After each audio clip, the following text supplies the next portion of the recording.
story which came out of a Zimbabwean man who had just gotten his papers like after like some years, and then he passed away.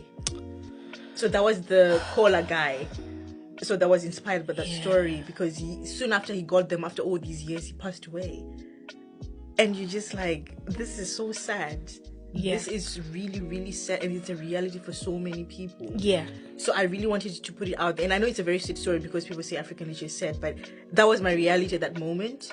And that was the story I wanted to read, because that was what was going on around me, and that was my worst fear at that moment in time. So because I'd seen people who'd gone like 30 years, they were still in the UK, they didn't have papers and stuff, and that really scared me, because I was like, that could be me.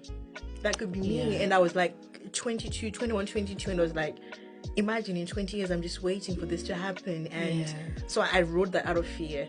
That was Corona was me in that story, because I was like, oh my gosh, if this happens to me. So I wrote that story from a place of fear, but also from it's a love story in a way. But it was just the realities of him now going to detention, you know. He loved this woman, but she had to move on.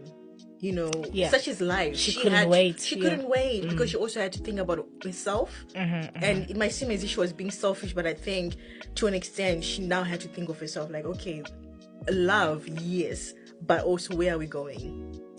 You know, and it was very heartbreaking for myself, because I was like, considering I was writing myself as Crow, and I was like, oh my gosh, why am I breaking my own heart here?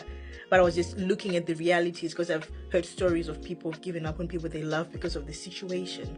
And it's not because they don't love them, but they're forced to do this and make all these decisions. But and actually someone said that they used to call themselves an aspiring writer, although they were like writing. So you should just call yourself a screenwriter.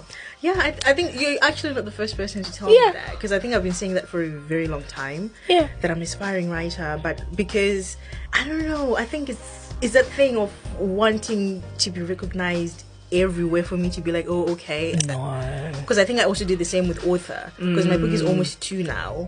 But when I started calling myself an author, it was like maybe a year in. Now you can call me an author. I'm like, oh, okay, I am an author. But I think I need to like start learning to accept and also like believe into those kind of things, because I think it takes me a while. But now, I'm leaning more to it.